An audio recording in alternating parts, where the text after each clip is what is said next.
ಬಹುಶಃ ನಾನು ಈ ಸದನ ಬಂದಾಗಿಂದ ಕೂಡ ಇದು 4ನೇ ಪ್ರಶ್ನೆ ತಮಗೆ ಕೇಳ್ತಾ ಇದ್ದೀನಿ. ಏನಂತಂದ್ರೆ KC ವ್ಯಾಲಿ HN ವ್ಯಾಲಿ ಕೊಟ್ಟಿರ್ತಕ್ಕಂಥ ಸಾಧನೆ ಕಾಂಗ್ರೆಸ್ ಸರ್ಕಾರದ್ದು, ಅದು ತುಂಬಾ ಧನ್ಯವಾದಗಳು. ಆದ್ರೆ ನಯವಾಗಿ ಕೋಲಾರ ಮತ್ತು ಚಿಕ್ಕಬಳ್ಳಾಪುರಕ್ಕೆ ಇದರ ಪೂರಕವಾಗಿ ವಿಷಯವನ್ನ ಸಪ್ಲೈ ಮಾಡ್ತಿರೋದು ಗಮನಕ್ಕೆ ತರ್ಲಿಕ್ಕೆ ಬಯಸ್ತೀನಿ.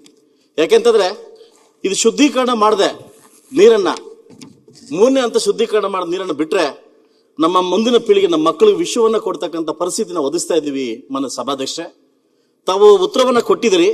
ಇದನ್ನ ಯಾವುದೇ ರೀತಿ ನಾವು ವ್ಯವಸಾಯಕ್ಕೆ ಉಪಯೋಗಿಸಿಲ್ಲ ಅಂತ ಹೇಳಿದೀವಿ. ಮೊನ್ನೆ ಮಳೆ ಬಂದಾಗ ಏನೋ ದೇವರ ಕೃಪೆಯಿಂದ ಅಷ್ಟು ನೀರು ತುಂಬಿತು, ಅದ್ರ ಜೊತೆಗೆ ನಿಮ್ಮ ನೀರು ತುಂಬಿತು. ಈ 2 ನೀರು ಬಿಡ್ಲಿಕ್ಕೆ ನಮ್ ಕೈಯಲ್ಲಿ ಉಪಯೋಗಿಸ್ಲಿಕ್ಕೆ ಆಗ್ತಾ ಇಲ್ಲ, ತರಕಾರಿ ಬೆಳಿಲಿಕ್ಕೆ. ಆದ್ರೆ ಇದು ನೇರವಾಗಿ ಅಂತರ್ಜಲಕ್ಕೆ ಹೋಗಿ ಇದು ವಿಷಯವಾಗಿ ಪರಿವರ್ತನೆ ಆಗ್ತಾ ಇದೆ. ಇವೇನಾಗಿದೆ, ಕೊಟ್ಟಿದ್ದು ಈ ಒಂದು ಇದನ್ನ ವ್ಯವಸ್ಥೆ ನೀವು ಕೊಟ್ಟಿದ್ದೀರಿ. ಆದ್ರೆ 3ನೇ ಹಂತ ಶುದ್ಧೀಕರಣ ಮಾಡದೆ ಕೊಟ್ರೆ ಇಡೀ ಕೋಲಾರ ಚಿಕ್ಕಬಳ್ಳಾಪುರಕ್ಕೆ ವಿಷವನ್ನು ಕೊಟ್ಟಿರ್ತಕ್ಕಂಥ ಗಳಿಗೆ ತಮಗೆ ಸಲ್ತ ಅಂತ ನಾನು ಬಯಸ್ತೀನಿ. ಸನ್ಮಾನ್ಯ ಅಧ್ಯಕ್ಷರೇ, ಈಗಾಗಲೇ ಇದ್ರ ಮೂಲ ಉದ್ದೇಶ ಈಗಾಗಲೇ ಅವರೇ ಹೇಳಿದ್ದಾರೆ.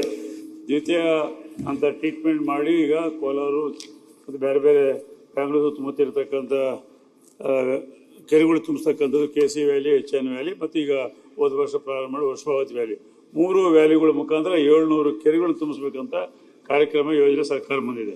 ಈಗಾಗಲೇ 2018ರಲ್ಲಿ ಈಗಾಗಲೇ ಇವರು ಕೇಳಿರ್ತಕ್ಕಂಥ ಕೋಲಾರ ಮತ್ತು ಚಿಕ್ಕಬಳ್ಳಾಪುರನಲ್ಲಿ ಕೆರೆಗಳು ನಾವು 146 ಕೆರೆಗಳು ತುಂಬಿಸ್ತಾ ಇದ್ದೀವಿ. ಅದಾದ ನಂತರ ಅವರು ಕೇಳಿರ್ತಕ್ಕಂಥ ಪ್ರಶ್ನೆ ಅನೇಕ ಬಾರಿ ಶಾಸಕರು ಕೇಳಿರ್ತಕ್ಕಂಥ ಪದಗಳು ಬಂದಂತ IAC ಇಂಡಿಯನ್ ಇನ್ಸ್ಟಿಟ್ಯೂಟ್ ಆಫ್ ಸೈನ್ಸ್ನವರು ನಾವು ಆಗಾಗ ಅವರ ರಿಪೋರ್ಟ್ಸ್ ಕೊಡ್ತಿರ್ತಾರೆ. ಅವ್ರ ಡೀಟೇಲ್ಸ್ ಸಹಿತ ಅವ್ರದ್ದು ಇಂಪ್ಯಾಕ್ಟ್ ಏನಿದೆ ಎಂಬುದನ್ನು ಸಹಿತ ಅವ್ರಿಗೆ ಕೊಟ್ಟು ಕಳಿಸಿದ್ವಿ. ಇನ್ನೂ ಡೀಟೇಲ್ ಬೇಕಾದ್ರೆ ಕೊಡ್ತೀವಿ. ಯಾವುದೇ ದ್ವಿತೀಯ ಹಂತದ ನೀರನ್ನ ನಾವು ಅಂತರ್ಜಲಕ್ಕೆ ಹೆಚ್ಚಿಸಲಿಕ್ಕೆ ಮಾತ್ರ ನಾವು ಉಪಯೋಗ ಮಾಡ್ತಾ ಇದ್ದೀವಿ. ನೇರವಾಗಿ ಈ ನೀರನ್ನು ನಾವು ಉಪಯೋಗ ಮಾಡಲಿಕ್ಕೆ ಅವಕಾಶ ಕೊಟ್ಟಿಲ್ಲ. ಯಾಕಂದರೆ ಅಲ್ಲಿ 1,000ರಿಂದ 1,500, 2,000 ತನಕ ಅಂತರ್ಜಲ ಕುಸಿದೆ ಅಂತೇಳಿ ಆ ಕಾರಣಕ್ಕಾಗಿ ಅಂದಿನ ಸಂದರ್ಭದಲ್ಲಿ ಶ್ರೀಮಾನ್ ಕೃಷ್ಣ ಬೈರೇಗೌಡರು ಇರ್ಬೋದು, ರಮೇಶ್ ಕುಮಾರ್ ಇರ್ಬೋದು, KH ಮುನಿಯಪ್ಪನ ಇರ್ಬೋದು, ಎಲ್ಲರೂ ಸೇರಿ ಈ ಪ್ರಯೋಗ ಮಾಡಿದ್ರು. ಅದರ ಮುಖಾಂತರ ಇವತ್ತು 250-300 ಫೀಟ್ನಲ್ಲಿ ನೀರು ಸಿಗ್ತಾ ಇದೆ. ಹಾಗಾಗಿ ಅಲ್ಲಿರ್ತಕ್ಕಂಥ ಎಲ್ಲ ರೈತರು ಬಹಳ ಉತ್ತಮ ರೀತಿಯಲ್ಲಿ ಬೆಳೆ ಬೆಳೆಸ್ತಾ ಇದ್ದಾರೆ. ಅದರ ಬೆಳೆ ಬಗ್ಗೆ ಆಗಲಿ, ಕ್ವಾಲಿಟಿ ಬಗ್ಗೆ ಆಗಲಿ, ಕ್ವಾಂಟಿಟಿ ಬಗ್ಗೆ ಆಗಲಿ ಕ್ಲಿಯರ್ ಆಗಿ ಇಷ್ಟೆಲ್ಲ IACನವರು ರಿಪೋರ್ಟ್ಸ್ ಕೊಡ್ತಾ ಇದ್ದಾರೆ. ಇಷ್ಟು ಪೂರ್ತಿ ಇದರಲ್ಲಿ ದ್ವಿತೀಯ ಹಂತದಲ್ಲಿ ಯಾವುದೇ ಅಂತರ್ಜಲ ಹೆಚ್ಚು ಮಾಡಲಿಕ್ಕೆ ಬಹಳ one of the best water ಅಂತೇಳಿ ಅವರು ಸರ್ಟಿಫಿಕೇಟ್ ಮಾಡಿದ್ದಾರೆ. ದ್ವಿತೀಯ ಹಂತದ ಮಾಡಬೇಕು ಅಂತ ಹೇಳ್ತಾರೆ ಟ್ರೀಟ್ಮೆಂಟ್. ಅದು ಇವತ್ತು ಸರ್ಕಾರ ಮುಂದೆ ಆ ಸಂದರ್ಭ ಪ್ರಸ್ತಾವನೆ ಇಲ್ಲ. ಅವ್ರಿಗೆ ಈಗಾಗಲೇ ನಾನು ಶ್ರೀಮಾನ್ ಕೃಷ್ಣ ಬೈರೇಗೌಡರ ಹತ್ರ ಮಾತಾಡಿದ್ದೀನಿ. ಇವರೆಲ್ಲರಿಗೂ ಎಲ್ಲೆಲ್ಲಿ ನಾವು KC ವ್ಯಾಲಿ, HN ವ್ಯಾಲಿ, ವರ್ಷಾವಧಿ ವ್ಯಾಲಿನಲ್ಲಿ ಅವ್ರಿಗೆ ಏನು ಕನ್ಫ್ಯೂಷನ್ ಇದೋ ಆ ಎಲ್ಲ ಶಾಸಕರನ್ನು ಕರೆದು, ನಮ್ಮ IACನಲ್ಲಿ ಇರ್ತಕ್ಕಂಥ ಪ್ರೊಫೆಸರ್ಸ್ನೆಲ್ಲ ಕರೆದು, ನಮ್ಮ ಅನುಭವ ಇರ್ತಕ್ಕಂಥ ರಾಜಕಾರಣ ಸಹಿತ ಕರೆದು ಒಂದು ಅವ್ರಿಗೆ ಟ್ರೈನಿಂಗ್ ಕ್ಲಾಸು ಇಲ್ಲದ್ರೆ ಅದ್ರ ಬಗ್ಗೆ ಚರ್ಚೆ ಮಾಡ್ತಕ್ಕಂಥ ಪ್ರಯತ್ನ ಮಾಡ್ತಾರೆ ಅಂತೇಳಿ ಸಂದರ್ಭದಲ್ಲಿ ಹೇಳ್ಬೇಕು. ಸಭಾಧ್ಯಕ್ಷ, ಇದು KC ವ್ಯಾಲಿ ನೀರು, ಇದು ಬೆಂಗಳೂರು ನೀರು. ಮಾನ್ಯ ನಮ್ಮ ನಮ್ಮ DK ಶಿವಕುಮಾರ್ ಕೊಡ್ತಕ್ಕಂಥ ಬೆಂಗಳೂರು ನೀರು ಇದು ಚಿಕ್ಕಬಳ್ಳಾಪುರ ಕೋಲಾರ ಕೊಡ್ತಕ್ಕಂಥ ಇದು ನಿಮ್ಮ ಗಿಫ್ಟ್ ನೀರು. ನೀವು ನಿಜವಾಗ್ಲೂ ಇದ್ರ ಬಗ್ಗೆ ಅರಿವಿದ್ರೆ, ಇದ್ರ ಬಗ್ಗೆ ನಮಗೆ ಜ್ಞಾನ ಅಂತ ಇದ್ರೆ ನಮ್ಮನ್ನ ಜನಪ್ರತಿನಿಧಿಯಾಗಿ ಆಯ್ಕೆ ಮಾಡಿ ಬಿಟ್ಟವ್ರಿ. ಬಟ್ ನಾವು ಕೊಡ್ಬೇಕಂತ ಕರ್ತವ್ಯನ ನಾವು ಮಾಡ್ತಾ ಇಲ್ಲ. ನಾವು ಕೈ ಮುಗಿದು ನಿಮ್ಗೆ ಕೇಳ್ತಾರ ಸರ್ಕಾರಕ್ಕೆ ಒಂದೇ, ನೀವು ನೀರು ಕೊಟ್ಟಿದ್ದೀರಿ, ಕೊಳಚೆ ನೀರು ಕೊಟ್ಟಿದ್ದೀರಿ. ಇದೇ ಕಾವೇರಿ ವಾಟರ್ ಅಲ್ಲ, ತುಂಗಭದ್ರಾ ವಾಟರ್ ಅಲ್ಲ, ಕೊಳಚೆ ನೀರು ಕೊಟ್ಟಿದ್ದೀರಿ. ಆ ಕೊಳಚೆ ನೀರನ್ನ 3ನೇ ಹಂತ ಶುದ್ಧೀಕರಣ ಮಾಡ್ಕೊಡಿ ಅಂತ ತಮ್ಮನ್ನ ಕೇಳ್ತಾ ಇರೋದು. ಈಗ ಬೇರೆ ಕೇಳ್ತಾ ಇಲ್ಲ, ಕೋಲಾರ ಜಿಲ್ಲೆ ಚಿಕ್ಕಬಳ್ಳಾಪುರ ಜಿಲ್ಲೆ ಕೇಳ್ತಾ ಇರೋದು ಕೊಳಚೆ ನೀರು ಕೊಟ್ಟಿದ್ದೀರಿ, ಆದ್ರೆ 3ನೇ ಹಂತ ಶುದ್ಧೀಕರಣ ಮಾಡ್ಕೊಡಿ ಅಂತ ನಾವು ಕೇಳ್ತಾ ಇರೋದು. ಈಗ ಆಗಿರ್ತಕ್ಕಂಥದನ್ನೆಲ್ಲ ಅವರು 2 ಬಾಟಲ್ ನೀರು ತಂದು ತೋರಿಸ್ತಾ ಇದ್ದಾರೆ. ಅದು ಆ ನೀರು ಯಾವುದು, ಈ ನೀರು ಯಾವುದು ಎಂಬುದು ನಮ್ಗೆ ಗೊತ್ತಿಲ್ಲ.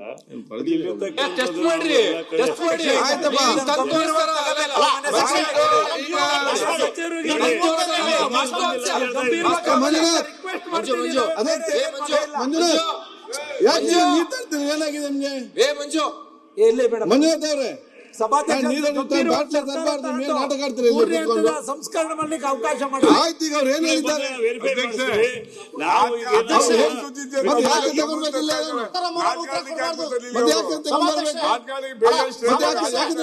ಈ ಸಲ ತಾತ್ಸಾರ ಮನೋಭಾವ ಮಂಜುನಾಥ್ ಅವ್ರು ಏನ್ ಹೇಳಿದ್ದಾರೆ?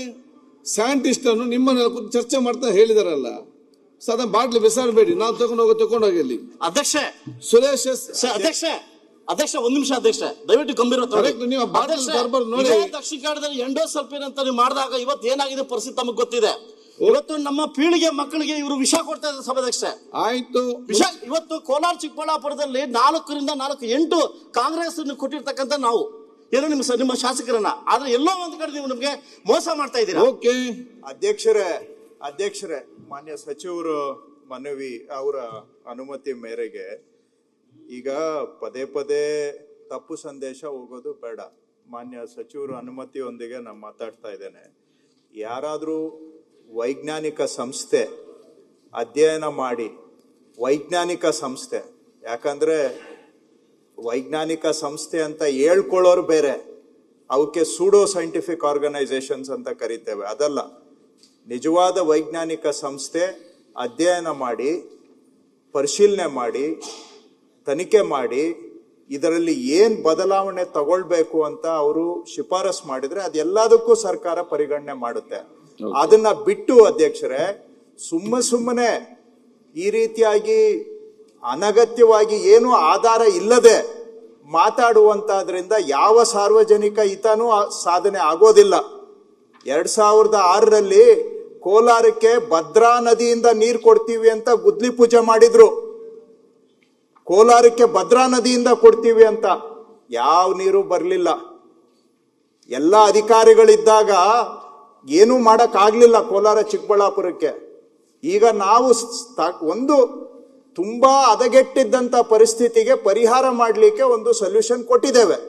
ಅದರಲ್ಲಿ ಇನ್ನೂ ಏನಾದ್ರೂ ನಾವು ಸುಧಾರಣೆ ಮಾಡ್ಕೋಬೇಕಾದ್ರೆ ಅದಕ್ಕೂ ತಯಾರಿದ್ದೇವೆ. ಇದರಿಂದ ಏನ್ ತೊಂದರೆ ಆಗುತ್ತೆ ಅಂತೇಳಿ ಯಾವ್ದಾದ್ರೂ ವೈಜ್ಞಾನಿಕ ಸಂಸ್ಥೆ ತೋರಿಸ್ಕೊಟ್ರೆ ನಮ್ಗೆ ಅದಕ್ಕೆ ನಾವು ತಿದ್ಕೊಳ್ತೇವೆ, ಅದಕ್ಕೆ ಏನ್ ಬೇಕೋ ಮಾಡ್ಕೊಳ್ತೇವೆ. ಅದನ್ನ ಬಿಟ್ಟು ಸುಮ್ಮನೆ ಇದು ರಾಜಕೀಯ ಕಾರಣಗಳಿಗೆ, ಯಾಕಂದ್ರೆ ಅವರು ಪಕ್ಷದ ಹೆಸರು ಹೇಳಿ ಮಾತಾಡ್ತಾ ಇದ್ದಾರೆ. ರಾಜಕೀಯ ಕಾರಣಗಳಿಗೆ ವಿರೋಧ ಮಾಡೋದ್ರಿಂದ ಏನು ಯಾವ ಜನಕ್ಕೂ ಕೂಡ ಲಾಭ ಇಲ್ಲ, ಯಾವ ಜನಕ್ಕೂ ಕೂಡ ಲಾಭ ಆಗೋದಿಲ್ಲ. ವರ್ಲ್ಡ್ ಬ್ಯಾಂಕ್ ಅಧ್ಯಕ್ಷರು, ಯುನೈಟೆಡ್ ನೇಷನ್ಸ್ ಅಧ್ಯಕ್ಷರು ಇಬ್ಬರೂ ಕೂಡ ಸ್ಪಾಟ್ಗೆ ಬಂದು ಹೊಗಳಿ ಹೋಗಿದ್ದಾರೆ.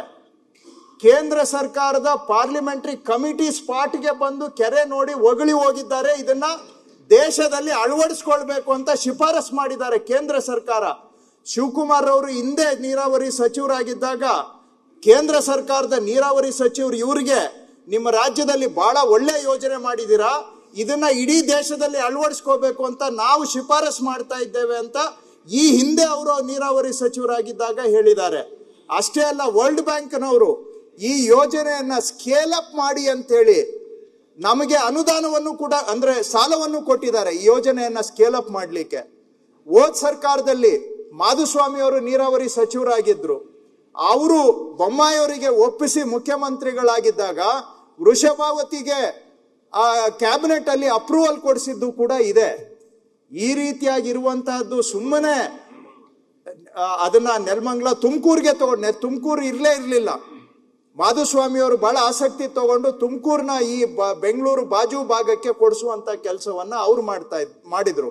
ಆ ರೀತಿಯಾಗಿ ಇದೆ.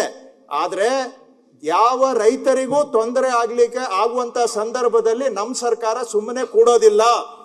ವೈಜ್ಞಾನಿಕ ವರದಿ ಆಧಾರದ ಮೇಲೆ ಏನೇ ಸುಧಾರಣೆ ಕ್ರಮ ತಗೊಳ್ಬೇಕಾದ್ರೂ ನಾವು ಅದಕ್ಕೆ ತಯಾರಿದ್ದೇವೆ.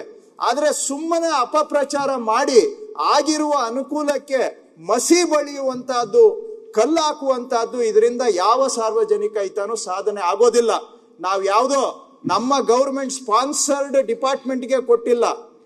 ಇಂಡಿಯನ್ ಇನ್ಸ್ಟಿಟ್ಯೂಟ್ ಆಫ್ ಸೈನ್ಸ್ ಇಡೀ ಪ್ರಪಂಚದ 100 ಅತಿ ಪ್ರತಿಷ್ಠಿತ ಶಿಕ್ಷಣ ಸಂಸ್ಥೆಗಳಲ್ಲಿ ಭಾರತದ್ದು ಇರೋದು ಒಂದೇ ಒಂದು entry, Indian institute of science. ಇಡೀ ಭಾರತದ್ದು ಒಂದೇ ಎಂಟ್ರಿ. ಟಾಪ್ 100 ಯೂನಿವರ್ಸಿಟೀಸ್ ವರ್ಲ್ಡ್ ಅಲ್ಲಿ ಇಂಡಿಯನ್ ಇನ್ಸ್ಟಿಟ್ಯೂಟ್ ಆಫ್ ಸೈನ್ಸ್ ಒಂದೇ ಇರೋದು. ಅಂತಹ ಒಂದು ಪ್ರತಿಷ್ಠಿತ ಸಂಸ್ಥೆಯವರು ಪ್ರತಿ 3 ತಿಂಗಳು ಹೋಗಿ ನೀರ್ ಸ್ಯಾಂಪಲ್ ತೆಗಿತಾರೆ, ಬೆಳೆ ಪರೀಕ್ಷೆ ಮಾಡ್ತಾರೆ, ನೀರಿನ ಗುಣಮಟ್ಟ ಪರೀಕ್ಷೆ ಮಾಡ್ತಾ ಇದ್ದಾರೆ. 5 ವರ್ಷ, 1 ವರ್ಷ ಅಲ್ಲ, 1 ತಿಂಗಳಲ್ಲ, 5 ವರ್ಷ ಕೊಟ್ಟಿದ್ವಿ, ಮತ್ತೆ 5 ವರ್ಷಕ್ಕೆ ಅವ್ರು ಎಕ್ಸ್ಟೆನ್ಷನ್ ಮಾಡಿದ್ದಾರೆ. ಸೊ ಎಲ್ಲಾ ಸೈಂಟಿಫಿಕ್ ಪ್ರೋಟೋಕಾಲ್ಸ್ ಅನ್ನ ಫಾಲೋ ಮಾಡ್ತಾ ಇರೋವಾಗ ಯಾವುದೋ ಬೆಳೆಗೆ ಹುಳ ರೋಗ ಬಂತು ಅಂತಂದ್ರೆ ಆ ಹುಳ ರೋಗಕ್ಕೆ ಇದು ಕಾರಣ ಅಂತ ಹೇಳ್ತಾರೆ ಅಂತ ಹೇಳಿದ್ರೆ ಇಂಥ ಸೂಡೋ ಸೈನ್ಸ್ ಇಂದ ಯಾವ ಜನರ ಹೊಟ್ಟೆ ತುಂಬಿಸ್ಲಿಕ್ಕೆ ಸಾಧ್ಯ ಇಲ್ಲ. ಹಾಗಾಗಿ ದಯವಿಟ್ಟು ಏನೇ ಆಗ್ಲಿ, ವಿ ಆರ್ ಓಪನ್. ಯಾರು ಬೇಕಾದರೂ ಸೈಂಟಿಫಿಕ್ ಆರ್ಗನೈಸೇಷನ್ ಬಂದು ಸ್ಟಡಿ ಮಾಡಲಿ, ಅವರ ರೆಕಮೆಂಡೇಶನ್ ಮೇಲೆ ನಾವು ಒಂದು ತೆರೆದ ಮನಸ್ಸಿನಿಂದ ಸುಧಾರಣೆ ಮಾಡಿಕೊಡ್ಲಿಕ್ಕೆ ಸರ್ಕಾರ ತಯಾರಿದೆ ಅಧ್ಯಕ್ಷರು. ಮನೆ ಸಭಾಧ್ಯಕ್ಷೆ ಆಯ್ತು. ಮನೆ ಸಭಾಧ್ಯಕ್ಷೆ ಇಲ್ಲ, ಇದು ಉತ್ತರ ಕೊಡ್ಬೇಕು ಸಭಾಧ್ಯಕ್ಷೆ. ನಾನು ಸಭಾಧ್ಯಕ್ಷೆ ಮೋಸ ಮಾಡ್ತಾ ಅಂತ ಹೇಳಿದಾರೆ ಅದನ್ನು ಸಭಾಧ್ಯಕ್ಷೆ ಹೌದೊಂದು ನಿಮಿಷ ತಿಳ್ಕೊಳ್ಳಿ. ಅವ್ರಿಗೆ ಅಲ್ಲ, ಅಲ್ಲ. 5 ವರ್ಷದ್ದು ಕೊಡ್ತೀವಿ. ಸಭಾಧ್ಯಕ್ಷೆ ಸುಮ್ಮನೆ ಮಾಹಿತಿ ನಮ್ಮ ಜಿಲ್ಲೆಯ ನಮ್ಮ ಕೃಷ್ಣ ಬೈರೇಗೌಡ ಸಣ್ಣ ಒಂದು ಮಾತಂದ್ರು, ಇದು ಸುಮ್ನೆ ರಾಜಕೀಯ ಮಾಡ್ತಾರೆ ಅಂತ ಒಂದು ಮಾತಂದ್ರು. ಬಹುಶಃ ಜಿಲ್ಲೆ ಪರವಾಗಿ ನಿಮಗೆ ಸಭಾಧ್ಯಕ್ಷ ನಾನು ಕೇಳಿದ್ದೆ ನಿಮಗೆ 3ನೇ ಹಂತದ ಶುದ್ಧೀಕರಣ ಮಾಡ್ಕೊಡಿ ಅಂತ ಕೇಳಿದ್ದು. ಆಗುಲ್ಲ ಅಂತ ಹೇಳಿದಾರಲ್ಲ. ಅಲ್ಲ ಅದ್ರ ಬರಲು ನೀವು ಸುಮ್ನೆ ರಾಜಕಾರಣ ಮಾಡ್ತೀರಾ ಅಂತಂದ್ರೆ ಅಧ್ಯಕ್ಷರೇ, ಮತ್ತೆ ಕೇಳ್ತೀರಿ. ಕರ್ನಾಟಕ ಪೊಲ್ಯೂಷನ್ ಕಂಟ್ರೋಲ್ ಬೋರ್ಡ್ ನೀವು ಹೇಳಿದಂಗೆ sir sorry to interfere sir. But ನಾವೇನು ಬಂದ್ವಿ Karnataka pollution control board, central pollution control board, central water resources department, ministry of environment and forest, central government, WHO world health organisation, ಇಷ್ಟು standard ಗಳನ್ನ follow ಮಾಡಿದ್ದೇವೆ. ಇಷ್ಟು standard ಅನ್ನ open water source ಗೆ ಏನು quality ಇರಬೇಕು ಅದನ್ನ ಇಲ್ಲಿ ಎನ್ಶೋರ್ ಮಾಡ್ತಾ ಇದ್ದೇವೆ. No compromise.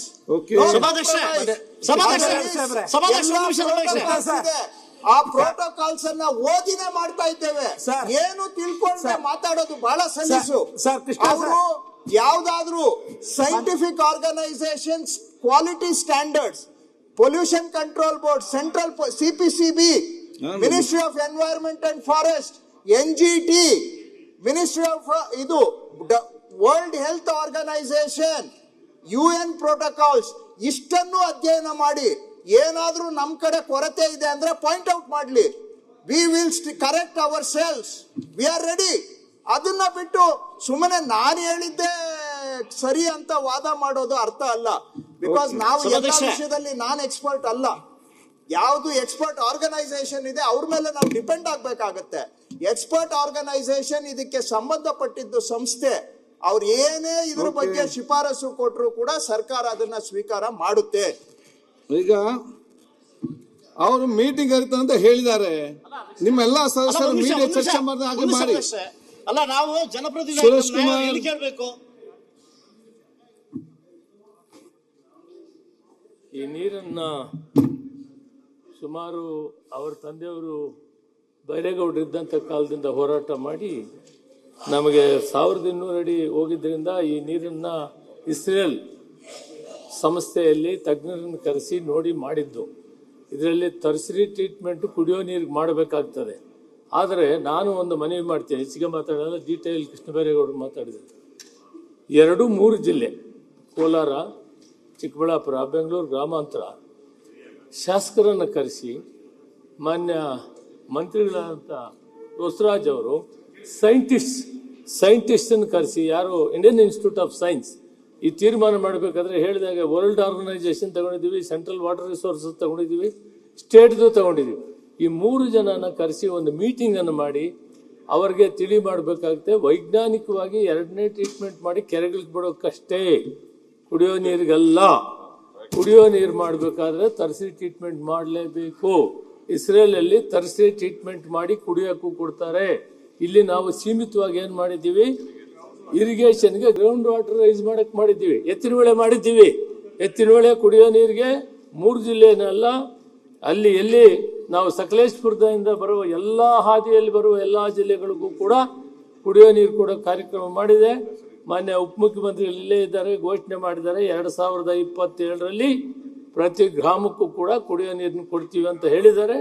ಸಮಾಧಾನವಾಗಿ ಮಂಜುನಾಥ್ ಅವರು ಪ್ರಶ್ನೆ ಕೇಳಿದ್ದು, ಸಂಶಯ ಏನಿದೆ, ಟರ್ಸರಿ ಟ್ರೀಟ್ಮೆಂಟ್ ಯಾಕೆ ಬೇಕು ಕುಡಿಯೋ ನೀರಿಗೆ? ಸೆಕೆಂಡ್ರಿ ಟ್ರೀಟ್ಮೆಂಟ್ ಮಾಡಿದ್ರೆ ಕೆರೆಗಳಿಗೆ ಬಿಡ್ತೀವಿ, ವಾಟರ್ ರೀಚಾರ್ಜ್ ಆಗ್ತದೆ. ಇವತ್ತು 200 ಅಡಿ 300 ಅಡಿಗೆ ನೀರು ಬಂದಿದೆ. ಇದೆಲ್ಲ ನಾವು ಮಾಡಿದ್ದು, ಇದನ್ನು ಅರ್ಥ ಮಾಡ್ಕೋಬೇಕು. ಅವತ್ತು ನಾನು ಇದೇ ಮುಖ್ಯಮಂತ್ರಿಗಳು ಸಿದ್ದರಾಮಯ್ಯನವರು ಇದ್ದಾಗ 3 ಮೀಟಿಂಗ್ ಮಾಡಿದೆ. ನಾನು ಕೇಂದ್ರದಲ್ಲಿ ಮಂತ್ರಿ ಇದ್ದೆ. ಎಲ್ಲ ಪಕ್ಷಾತೀತವಾಗಿ BJP, ಕಾಂಗ್ರೆಸ್ ಮತ್ತು ಜನತಾದಳ MLA ಕರೆಸಿ ನಿಮ್ಮನ್ನೆಲ್ಲ ಒಪ್ಪಿಸಿ ತೀರ್ಮಾನ ಮಾಡಿದ್ರು. ನಾನೇ ಅದರ ಜವಾಬ್ದಾರಿ ತಗೊಂಡಿದ್ದೆ. ಎಲ್ಲ ಶಾಸಕರು ಇದ್ದರು. ಇವತ್ತು ನಾನು ಇಷ್ಟೇ ಹೇಳ್ತೀನಿ, ಒಂದು ಕಮಿಟಿಯನ್ನು ಇವ್ರನ್ನ ಎಲ್ಲ ಶಾಸಕರನ್ನು ಕರೆಸಿ ಮಾನ್ಯ ಮಂತ್ರಿಗಳು ಒಂದು ಮೀಟಿಂಗ್ ಅನ್ನು ಮಾಡಲಿ, ನಾವು ಅದರಲ್ಲಿ ನಾನು ಕೃಷ್ಣಬೈರೇಗೌಡರು ಕೂಡ ಭೇಟಿ ಅಲ್ಲ ಇಂಡಿಯನ್ ಇನ್ಸ್ಟಿಟ್ಯೂಟ್ ಆಫ್ ಸೈನ್ಸ್ ಅವ್ರನ್ನ ಕರೆಸಿರಿ, ಅವರ ಅನುಮಾನವನ್ನು ಪರಿಹಾರ ಮಾಡೋಣ, ಮತ್ತೆ ಮುಂದೆ ಏನು ಮಾಡ್ಬೇಕು ಅನ್ನೋದನ್ನು ಮಾಡೋಣ. ನಮಸ್ಕಾರ. ಸುರೇಶ್ ಕುಮಾರ್ ಎಸ್. ಅಧ್ಯಕ್ಷರೇ, ಅಧ್ಯಕ್ಷೆ ಅಧ್ಯಕ್ಷರೇ, ಒಂದು ಮನವಿ. ಪ್ರಶ್ನೆ ಸಂಖ್ಯೆ ಅಲ್ಲ ಅಣ್ಣ ಸುರೇಶ್ ಅಣ್ಣ, ಒಂದ್ ನಿಮಿಷ. ಅವರು ನಮ್ಮ ಮಾನ್ಯ ಸಚಿವರು ಹೇಳಿದ್ರು ತಪ್ಪು ಮಾಹಿತಿ ನೀಡ್ತಾವ್ರೆ ಅಂತ ಅಂದ್ರು.